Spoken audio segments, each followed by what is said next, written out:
In a sense, those first camps in northern France were the first indication, really, weren't they, years ago, of what was to come. We didn't know it then, but they were the first real sort of noise of what was to come when it comes to this dreadful migrant crisis that we've seen in Europe in the last few years. And now there are plans by the French authorities in Calais to bulldoze around 3,000 homes, dwellings, tents, prefabs, whatever you care to call them, but they are essentially home to around 3,000 people.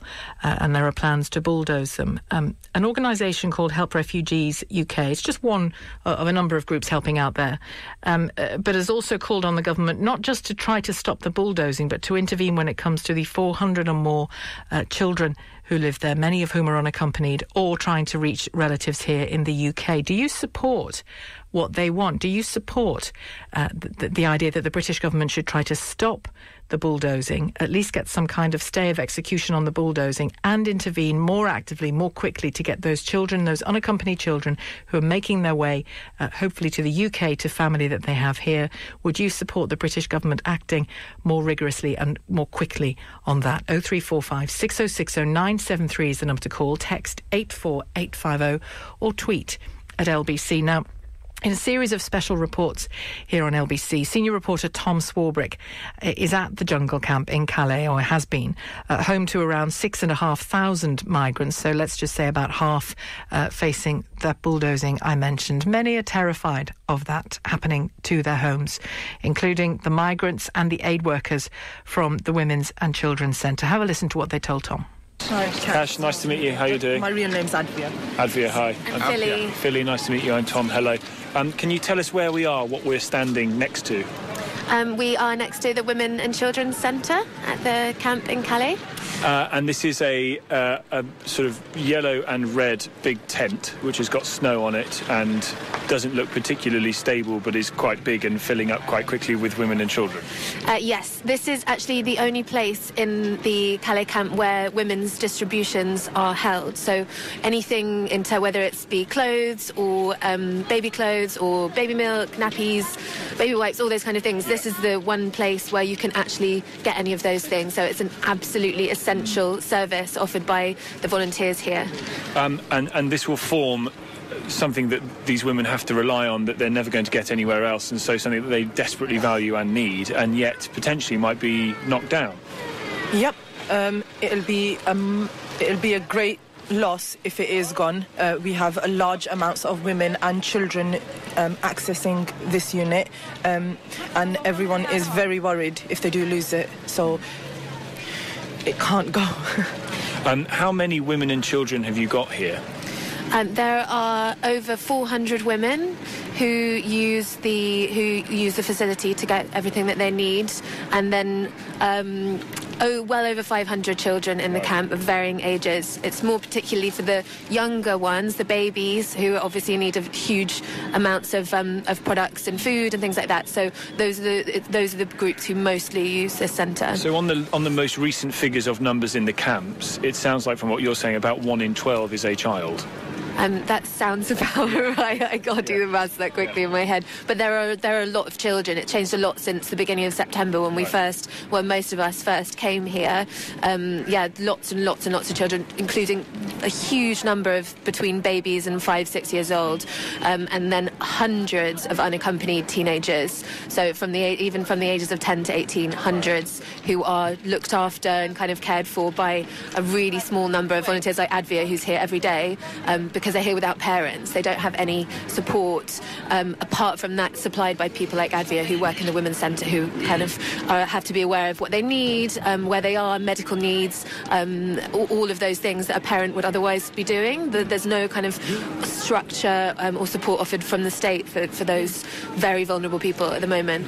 Tell me about safety in the camp, particularly for women and children. Well, people have formed their communities, so the way that things are set up now, we've been able to provide shelters with doors and locks, caravans with locks as well, and people have been able to choose where they wanted to live within their own communities where they feel safe. So, of course, nowhere's ever 100% safe, but we've worked with the residents of the camp to be able to make this place as comfortable as it can possibly be, given the terrible circumstances and terrible conditions which we have here. We expect there to be at least 20,000 people coming, more new people coming as soon as it hits spring, with all the numbers of hundreds of thousands of people. 20,000? Well, that's what we expect. That's what the French associations expect, judging just by the numbers of people passing through, making the journey across via Turkey and Greece and everything. So that's 3 times the number that's already here, potentially coming in the next few months. This is an estimation, yeah. This is just what we expect might happen. So, and where are they going to be? Where are they going to live, particularly if this camp is being bulldozed, or part of it is being bulldozed in the coming days? We asked the sous-prefect exactly that question, when we met with him on Monday, and his answer was that he's just trying to think about today and look at today's situation and today's problems. So there's no forward-thinking planning going on for an expected tripling of the numbers here? If there is, then he wasn't prepared to give us any information about that. We did ask. And so what does that mean for you as volunteers here? There are no aid agencies that are legally able to work because this isn't being designated as a refugee camp. Does that mean you are going to have to stay, or obviously you have a life back home that you're going to have to live as well? What's the future for people like you trying to support people who are here? We will just do as we always do and adapt to whatever the circumstances are. So if it ends up that all these people have to leave within the next few weeks and they form lots of small camps all along the coast, then we will just adapt what we're doing, and it'll be much more difficult and the conditions will be much worse, but we will just continue to give them what they need by identifying where they are located all across the kind of in the surrounding area and delivering aid to them in that way. So really the way you see this developing is if the camp is bulldozed to the extent that we think it's going to be, if the numbers do arrive that are predicted, you expect almost dotted camps along the northern part of the French coast? Yes, that's a distinct possibility. It's very difficult to know exactly what will happen, but we know that the French authorities don't seem to have provided for enough people. Even now in the affected area here, we think it's well over 3,000 people living in the southern area, and the facilities provided don't seem to be able to accept people quick enough. So yeah, we don't know what might happen. We still obviously hold out hope that something happens that means that the authorities give us more time. We don't want everyone to stay living in these conditions forever, but we also desperately don't want to lose track of these hundreds of unaccompanied children who are living here, who, if it does all get bulldozed and everyone scatters off, who's going to look after them? Who's going to make sure they're okay? We haven't seen any signs that the French state is going to do that. So we're just very worried at the minute, still hoping for a miracle. Well, that was Philli from Help Refugees UK, and Lliana Bird, one member of the same organisation, is with me in the studio now. Lliana, good afternoon to you. Good afternoon. It looks as though Philli might have got her miracle. I know you've just been talking to some of your associates about the possibility of a kind of stay of execution here on that bulldozing. What can you tell us? I wouldn't say a miracle quite yet, but we have hope at least, which is something. We've just found out that a court case that we've been working on, along with some of the other associations on the ground in Calais, which has been lodged to the French courts. The judge will be hearing the case on Tuesday, which means the eviction notice, which was due to be received today, is actually being postponed at least until after the hearing, which is fantastic news, because all we're really asking for is for a proper assessment to take place, and for when the camp does eventually end up being bulldozed and people do end up being relocated, that it's done in a proper manner, in a way that causes minimal stress and trauma to already vulnerable people, and in a way that assesses the needs, whether it be health needs or whether it be the needs of the children, so that they are properly cared for and looked after and have access to the services that they're currently receiving in the setup that is happening at the moment. And it's particularly the children that your organisation is focused on in this letter that you sent to Downing Street, and it's got many co-signatures of some very well-known people, some less well-known people. Which particular type of child, if you see what I mean? What conditions are we looking at here for particular children who you think the British government should intervene for? I think specifically, we've been working with a fantastic organisation called Citizens UK, and their focus has been on the unaccompanied minors there.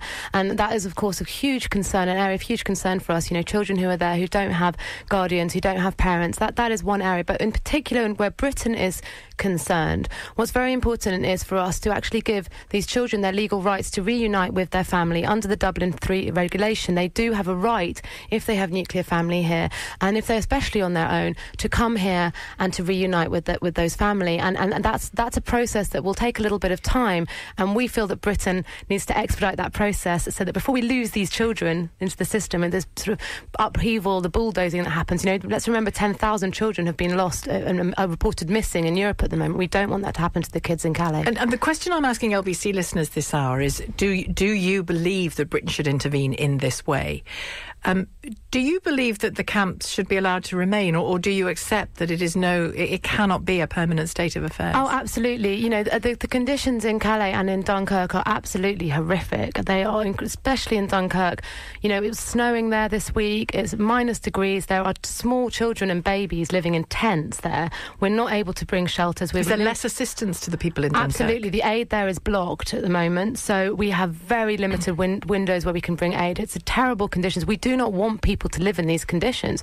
We welcome any move by the French government to provide better conditions, but it has to be done in a proper way, and it has to be done in a way that, as we said, reduces trauma to people. We don't expect the camps to continue, no. And what about those migrants there? I don't know whether you or colleagues and friends of yours have spoken directly to people there about this, but those who don't have family in the UK, who aren't unaccompanied children, are young, viable, potentially working men, and they just want to come to the UK, and it isn't that simple. Why aren't they seeking asylum in France? So I have to say, first of all, in the 6 months or more that we've been very active, we're actually now the primary aid givers in Calais, along with Les Berges de Migrants. We've met so many refugees there, and I have to say I struggle to find an example of someone who doesn't either have family here or isn't there because they worked in some guise or some form for the British Army in their countries and had to leave because of them, and so thought that they would get assistance from Britain, and that's why they're very much hoping to get there. There are some people who are fluent in English. There's a lot of English teachers, for example,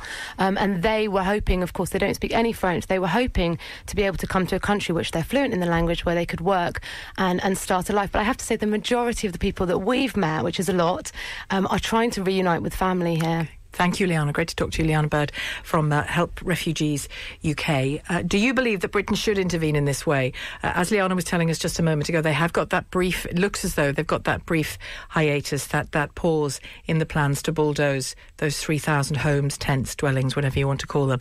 Is it right that Britain intervenes, perhaps especially for those unaccompanied children, or do you think, not my problem, illegal encampment has to be scrapped? 0345 606 0973. Where do you think our responsibility lies in this, if at all?